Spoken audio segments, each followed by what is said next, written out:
Hey guys, I just wanted to go over now that testing is done and everything, and I feel like we can all screw our heads back on and focus on stuff. Sorry if this is a little late, but I did want to go over what we were supposed to do this week.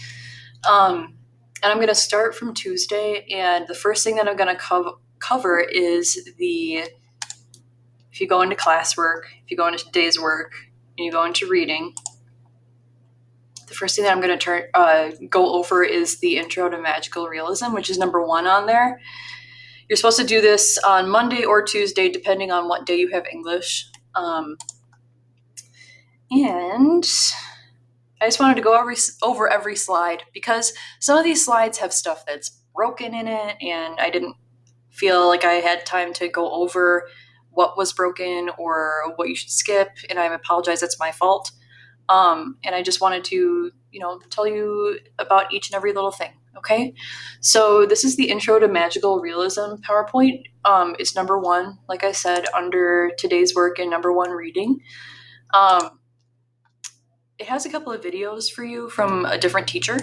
Her name is Mrs. Krapp. And she's actually really good. So she explains magical realism in this video, but I also wanted to explain it verbally in this video because I wanted to make sure that you understood it, and in case, like, if my explanation works or if her explanation works better, I just wanted you to have both. So magical realism is a really rich history that is tied, or cultural history that's tied to Latin America, so like specifically Central America and South America. It started about 75 years ago, and it's focused on real life, just like daily life, and then having something almost supernatural happen just out of the blue. So, for example, if you've ever read the book James and the Giant Peach or seen the movie, there is a kid who lives with his 2 aunts who are just awful to him, and he has this magical thing that feeds this peach tree, and this peach grows extremely big, very big, and the bugs inside of it grow too. And he uses the peach to travel to, it's weird, to travel to New York City, which is where he wanted to go to get away from his aunts. So that is magical realism, because you have one crazy thing that happens in an otherwise realistic, normal story. So, for example, you watching this right now, think about what's going on around you, and think of one thing in your room just going crazy, like getting bigger, or maybe your dog starts talking to you, that kind of stuff that could never happen in real life.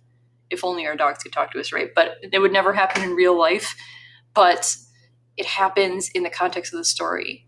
And the reasons why are actually really intelligent, and we'll get into that later. Like, these writers are awesome. So if you want to watch this video that goes over magical realism, you can. Otherwise, it asks you on slide 3 what magical realism is in your own words. And I did explain that just a couple moments ago. Even if you want to rewind, I just don't want to repeat myself too much. Because talking too much is boring. So unless you want more of an explanation, then you can email me or come to office hours on Friday between 10:45 and 12, and I'll be happy to help you. Okay, so slide 4 says, what sort of techniques could be used to make a story be considered magical realism? So I want you to imagine that you have an assignment that is like, write a short story that is based on magical realism, where you have real life, and then all of a sudden, boom, it's something crazy happens. What sort of things would you want to include? Would it be like, what part of the world would have to be changed?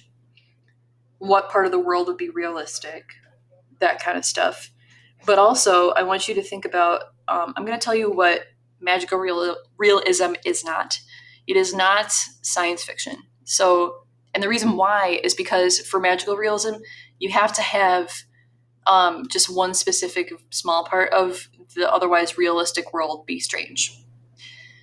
It's like, if you've ever seen, this is a really good movie. If you've ever seen the movie Pan's Labyrinth, it's actually a movie from Spain, And everything that's going on is normal except for this portal that is on this little girl's property that takes you to a magical realm. It's kind of like The Lion, the Witch, and the Wardrobe, but The Lion, the Witch, and the Wardrobe has more time spent in the magical world than it does in the real world. Pan's Labyrinth is magical realism because there's more time spent in the real world, and that magical part is only a teeny tiny, but a memorable part, but it's like not as big as the real world, if that makes sense. So, yeah. And you could also relate it to like Coraline. If you've seen the movie Coraline, I'm just trying to think of movies that you guys have all seen.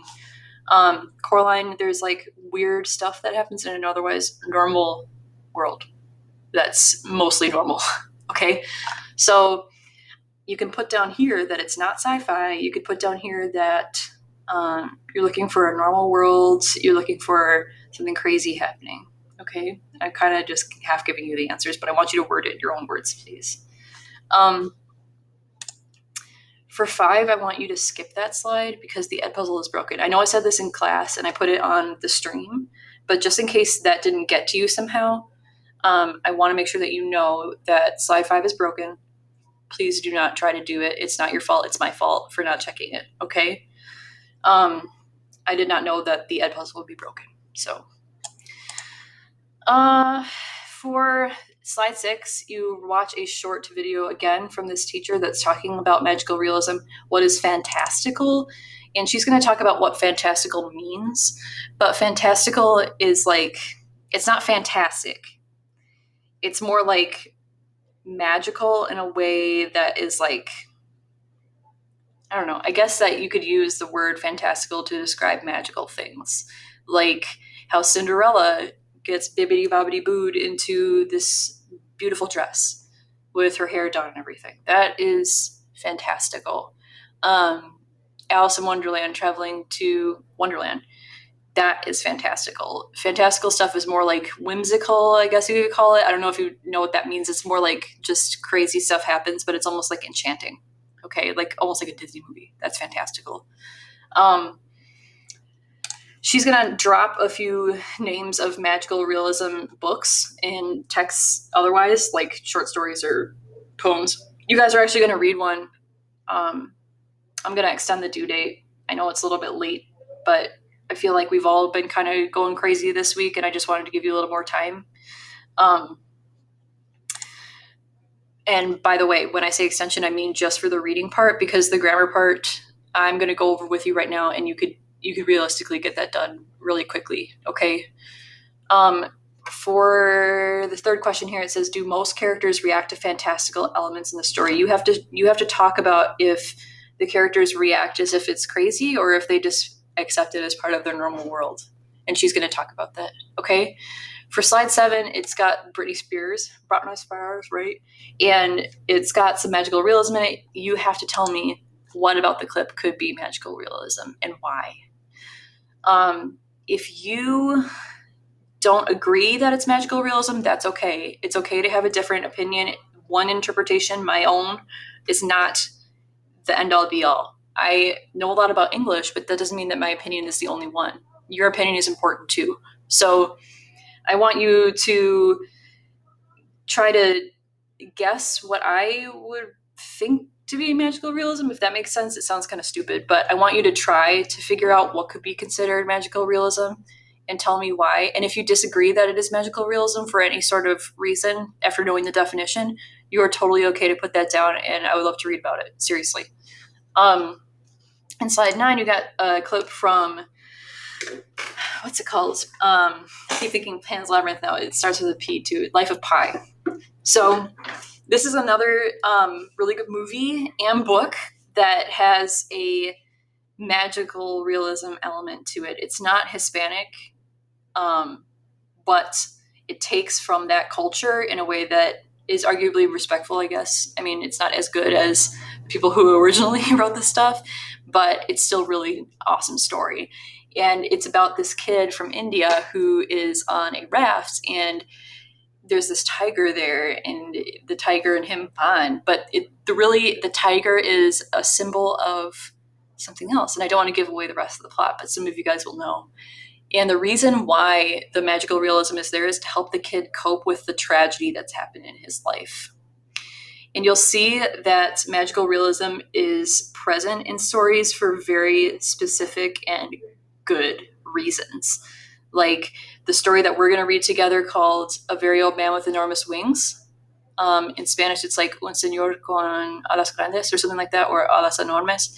That is going to be an allegory of how people treat people who don't fit in. And I think it's really good. I hope that you do too. But anyway, back to Life of Pi. I want you to tell me what is magical realism in there. I kind of give you a hint before, and then you watch another video that is based on urban fantasy versus magical realism. Urban fantasy is an offset of magical realism that's popped up more recently. It's talking about the experience of people who live in cities. If you've ever seen the movie Candyman, there's actually a new version of it coming out that is supposed to be really good, and it's by Jordan Peele, and super excited. I don't know about you guys, but Candyman is about a housing project that was in Chicago.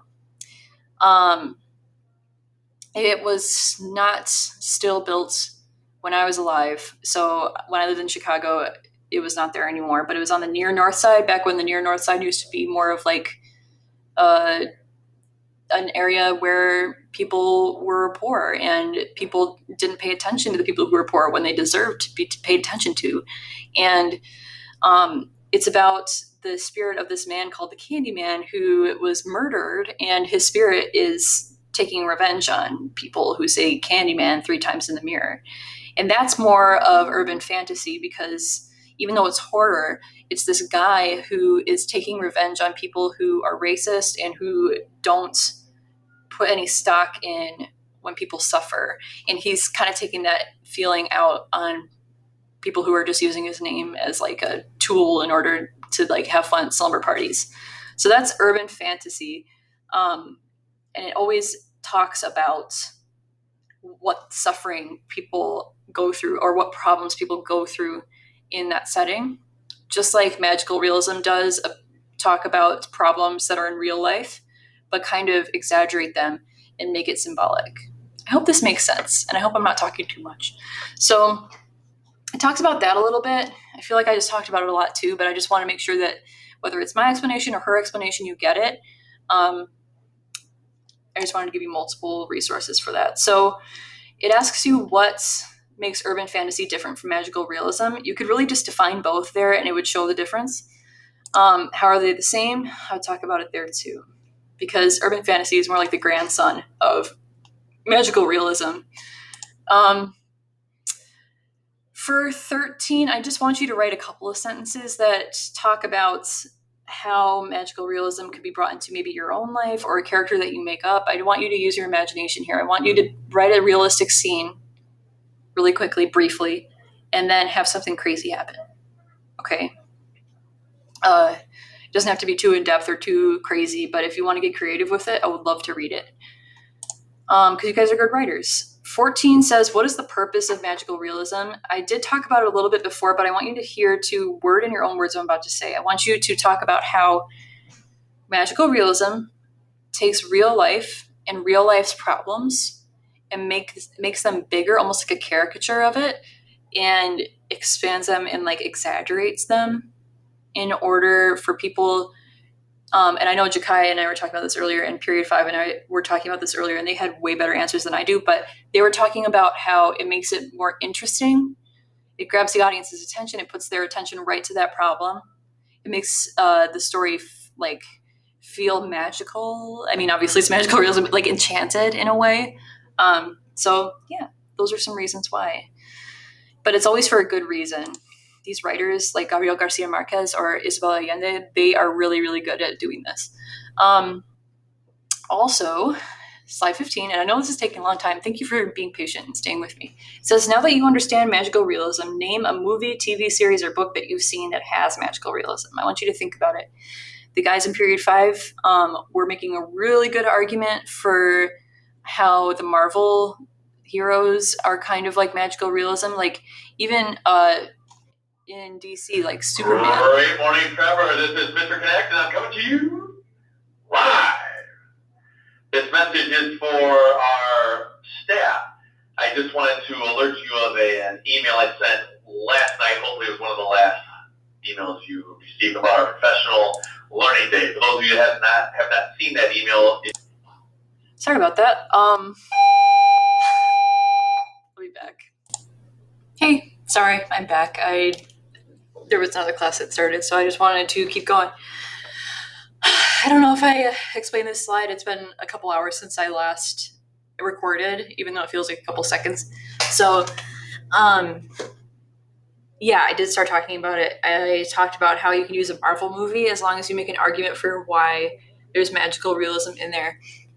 If you have any questions on how to do that, just let me know. I also just extended for each class the reading portion until your second session with me of next week, whether that be Wednesday or Thursday. So we're going to work on it a little more in class too. Let me get rid of this thing. If you go to slide 16, it says click the link and pick one of the magical realism stories to read. They're really not that long. There's a lot of ads in between them. This is partially why I figured that I should probably push it, because I don't want you guys to feel too overwhelmed, and I should have done that earlier, and I apologize. It's my fault.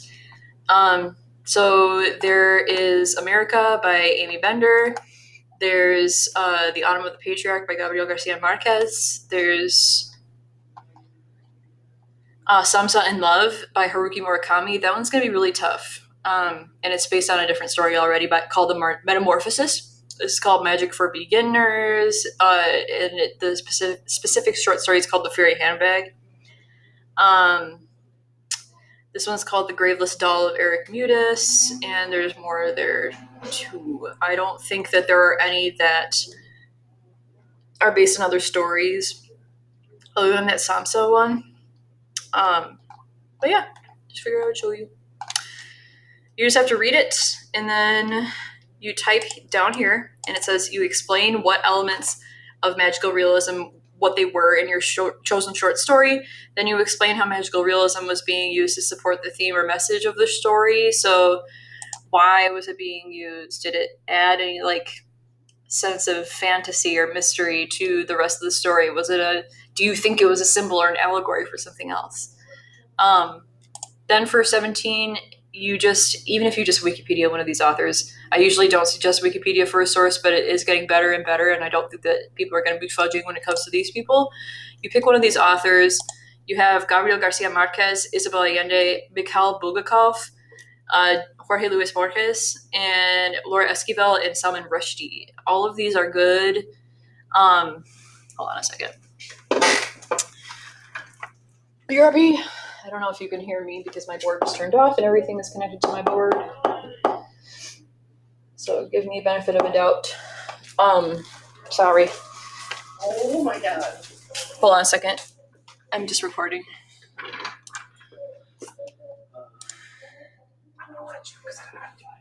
Okay. Sorry, I'm just on my lunch. I need to also pull back I had an avatar in here. It doesn't matter. And then it's way easier than it used to. This is just magical realism. It's something that I pulled for the online kids for this week and for the in-person ones. So you type from the Wikipedia article, where did the author grow up? What literary works are they most known for? So let's say I choose Gabriel Garcia Marquez. I would put his name here. You could even just copy it from here and paste it. The literary work that he was probably most known for was Love in the Time of Cholera. And then it says, based on their life, history, important works, why do you think they chose to use magical realism as a means to get the message of their works across? And you just tell me, were they trying to say something about society? Were they trying to teach us a lesson about something? Were they trying to show the problems of the world? You pick, okay? So that's that for number 1, Intro to Magical Realism. For the next part, if I go back here, the next slides are A Very Old Man with Enormous Wings. Now, this is a little bit easier and a little bit shorter. What you're going to do is read the story, A Very Old Man with Enormous Wings.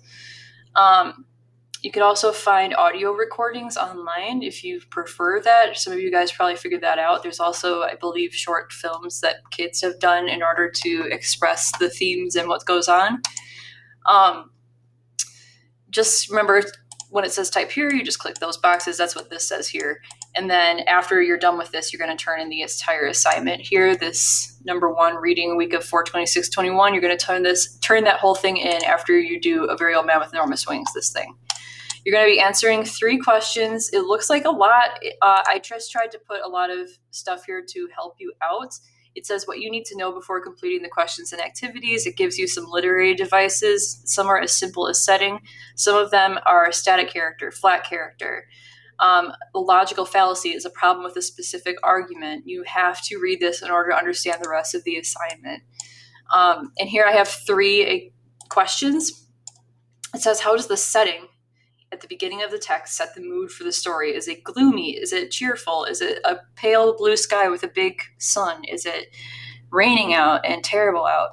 It says for the next one, compare and contrast the depiction of the angel in this text with other images or representations of angels in other texts, stories, movies, or shows. So tell me how he compares. And then lastly, in this slide, what is ironic about the neighbor woman? What kind of irony is this? How does she treat other people compared to how she treats herself, or maybe how she acts herself? She seems like she's pretty pious. She seems like she's pretty religious, but does she treat people in a way that would be considered dogmatic for a religion or acceptable in religion? For slide 3, it says, you can actually, for slide 3, I forgot to tell you before, and I feel so bad for this. On the top left, you can skip that question. It says, understanding what satire is, what can you see as satirical in the description of how the community treats the angel? Really, the answer to this, if you want to type it, and you don't have to, you do not have to do this question.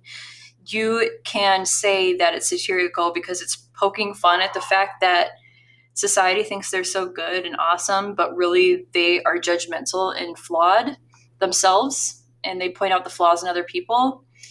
And that is dramatic irony for the characters, but it's also situational irony because it's ironic that they don't know what they're doing themselves, or what they're judging they're doing themselves.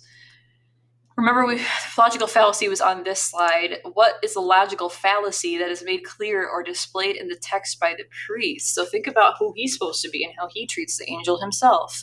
That is partly a logical fallacy. A logical fallacy, again, is a flaw in your argument it's a flaw in what you say. Then on the bottom, on the left-hand side, it says, how is the church depicted in the story? How is it described in the story is what that means. Use details from the text to support your answer. Just say how the church is depicted. And church doesn't just mean a building. It can mean like the people who are in it. So all of the town is in it. For the right-hand side, I'm going to zoom in a little bit more because the text gets really tiny here. It says, why do you think the author would depict the church in such a manner? Why do you think that Gabriel Garcia Marquez was a Catholic guy? Why do you think that he would make other Catholics look bad and judgmental? He did not hate the Catholic Church at all. Why would he do that, though?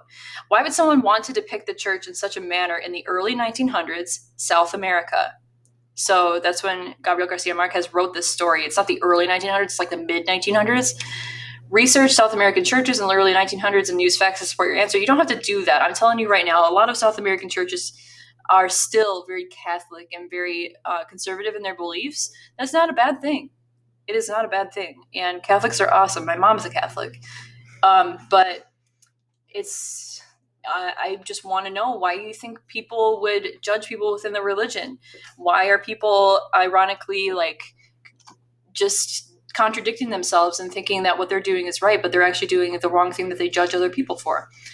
Then for the middle one on the right, it says, describe the main characters that are depicted in this text. Identify whether each is a round, flat, static, or dynamic character. And it has all the definitions on this slide, the one before, number 2. It has all the, I know I'm really zoomed in, but it's on the left side.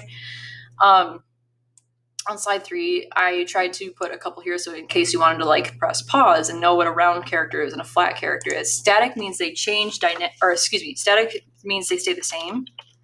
Character stays the same from beginning to end of the story, and dynamic means they change by the end.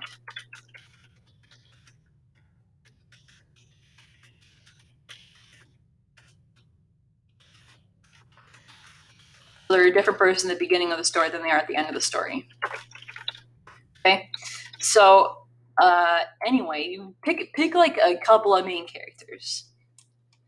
And then on the bottom it says, "Why do the people suddenly leave the angel alone?" And they keep calling him the angel. It's a guy with wings. We don't even know if he's an angel. What statement is this making about civilization or the society as a whole? So, like, why do they treat this guy like a circus animal? They put him in a cage. They ask everybody for 5 pesos or whatever they have over there to look at the guy. Use details from the text to support your answer, it says. Then for slide 4, it's only 2 questions, so it's not that bad. Slide 3 is the one with the most questions. It says, describe the changes that you see made throughout the story to the weather in the setting. So at the beginning, it's one thing. At the end, it's another thing. And you know that at one point, it gets so windy that it tears the angel's wings apart. What statement do you think is being made by this shift? How is it changing the mood? The mood, how you feel, the mood of the story itself.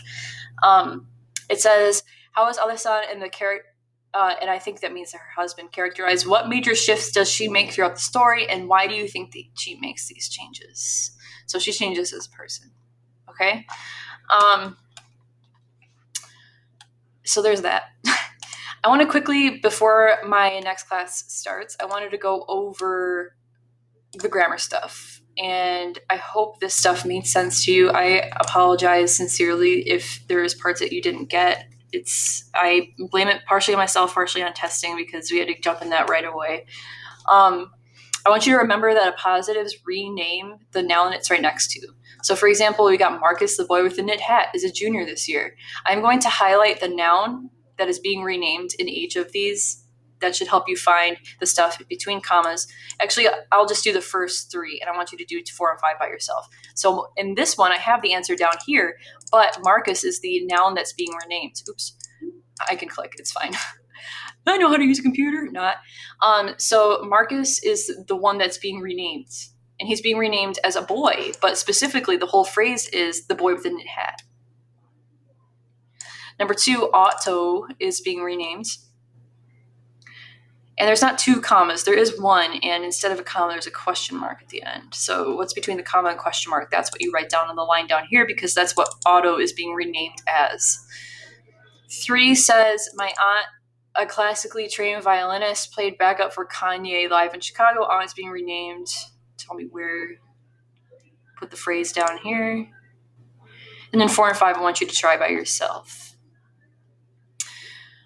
I have done number 6 for you. What you're trying to do is basically slap the 2 sentences together. And I know that Randy, oops, I just dropped my pop on the floor. Great. That's why they didn't name me Grace. So anyway, as this pop spills on the floor, you could probably hear it. You're supposed to put these 2 sentences together. And we put the 2 sentences together by saying that Mrs. Karen and her guests, well, specifically her guests, are being renamed as possible buyers. Now notice how we put possible buyers in the front and then guests at the end. You can switch those around. Or you could just go in the order that it shows you. You could say Mrs. Karen is greeting the possible, or is greeting the guests, comma, possible buyers. Get rid of the they are. And then in the next one, you would get rid of it is. And then you would just put, watch out, or excuse me, for 8, I skipped 1.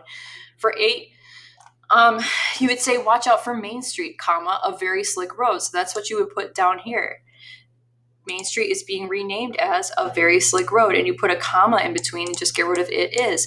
It's the same for 9 and 10. You get rid of they and the verb, and then you just put a comma here, and the entertainment is being renamed as home movies. Try to do 10 and 7 by yourself, okay? Then, if you look at verbals are the hardest ones.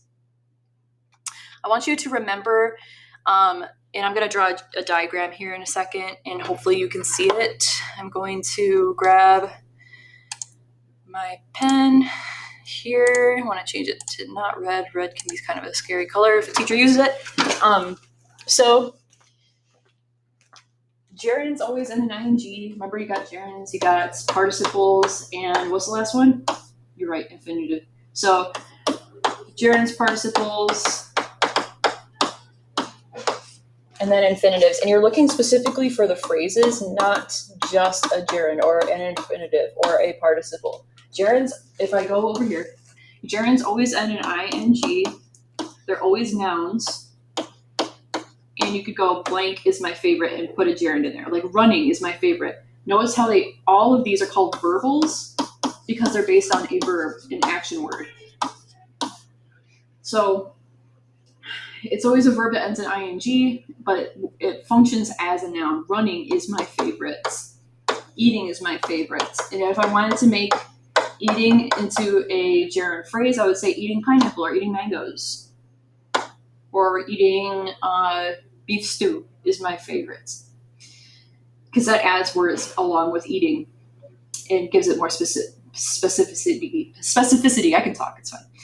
Participles are next. They always end in, confusingly, they sometimes end in ing, but they function differently. Ing, ed, or en are the three endings for them. So you're specifically looking for words that end in ing, ed, or en for these two. And these are adjectives. They describe you or whoever is, or whatever is being discussed. So you could always say she is, or has been, or I am, or have been. And then you put a blank here and you could put any sort of participle in there. For example, I have been running. Running is actually describing you right now. I am running. She is or has been running. Tired, that's actually based on a verb, to tired. Or bitten. I know I've used these a couple of times, and this should be just review. So tired, bitten, or running would all work for that. And then infinitive is the easiest, arguably, because it's just always to plus a verb. So to plus an action verb. And then you could go, I love blank, and it could always have an infinitive there, and it would always work. So I love to eat. You would say, I love to eat apples and bananas for the infinitive phrase instead of just an infinitive. So here you're looking for either stuff that starts with to plus a verb, like to see, or to do more, and you're looking for the whole phrase, like to do more. Or you could look at the core of the sentence, which is I got new glasses, and then anything that's left over is going to be, in this case, a participle, or not participle, a verbal phrase. I just dropped my pen in the garbage. I am so graceful today. All right. So let me just tell you the core of each of these sentences, and then you are going to be looking for the phrases that are around those, and then I'm going to stop for now and come back in a second. So, hey, I'm just recording for my students in other classes. So the core of this sentence is I got new glasses. The core of this sentence is I just need more, but this could be a phrase here, wink, wink. And then you put the type of verbal phrase down here. I'm just recording. Sorry, I'm not talking to nobody. So he turned would be the core of sentence 3. The team will be given new shirts, but this is technically a verbal phrase, and so on and so forth. And it's going to be the same for prepositions. You need to find the core of the sentence in order to find the phrases, especially the non-essential phrases that are affiliated with that sentence. So I hope that this makes sense. You're also just looking for the ed, en, ing, or to plus a verb, and those will be your phrases that you're looking for. All right, I'm going to stop for now. Boop, boop.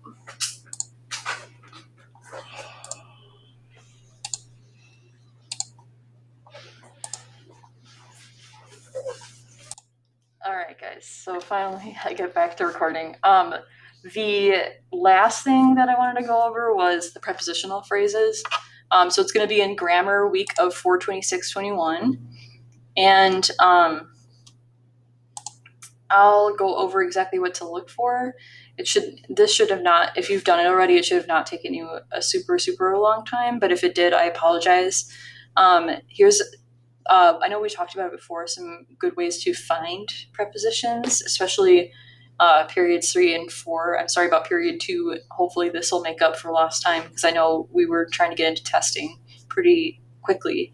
So I do have a couple of prepositional phrases hidden in each of these sentences. All you really need to do, you don't have to memorize prepositions. When you are older, you're not going to have to think of what a preposition is off the top of your head. But what I want you to do is figure out what can be removed from the sentence. So if you wanted to spice up your own sentence, you know how to do it by adding stuff that could otherwise be taken out, and the sentence would still have a similar meaning. For example, I'm going to tell you the cores of each of these sentences right now. Anything that's left over, you're going to figure out is a prepositional phrase, because that's just what I do with the sentence. It's just like the verbals, okay? So, for example, number 1 says, yesterday many people in Alaska suffered from the heat. You can see there that in Alaska and from the heat are the 2 prepositional phrases. But the core of the sentence is many people suffered, which doesn't sound very nice, but that's what it was. And then the core of the next sentence is the family drove. The family drove. Anything that's left over is going to be a prepositional phrase or a mix of prepositional phrases. In order to figure out if they're separated, look for nouns, people, places, things, or ideas. Every prepositional phrase ends in a noun. So if you look at, for example, number 5, there are going to be 2 different prepositional phrases together. Let's look at the core of the sentence here. The whole is an unusual moment. That is the stuff that could not be taken out. The whole is an unusual monument, not moment. I don't know why I said that. So, technically the whole is a monument, but we'll keep unusual in there because unusual is not a preposition. I don't want to get you mixed up. So, and giant is not a preposition either. So the giant hole is an unusual monument. Everything else, like in the mountain and of our past, are 2 different prepositional phrases. I thought that said as. But sometimes you'll find 2 together, like of one of the classics. I suppose that's what I was trying to talk about, with 2 prepositional phrases right next to each other. So look for the core of a sentence. Look for the noun doing the thing. Look for the noun doing an action. And everything left over is going to be a prepositional phrase in this case.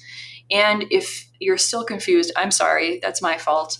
But if you're still confused, a couple of the most popular prepositions are in, of, from, through, as, what else? I said of, about, to, down. I know I'm helping you out a lot, but I just wanted to help you out. Okay. All right. So I hope that helped you out. If it didn't, please let me know, and I'll give you an extension. I will re-record something. I'm sorry that I wasn't able to spend as much time as this deserved. But yeah, I hope this helps, and I hope you have a great weekend. I hope you have a great day tomorrow if I don't see you, and I'll see you next time. See you later. Da, da, da, da, da, da, da.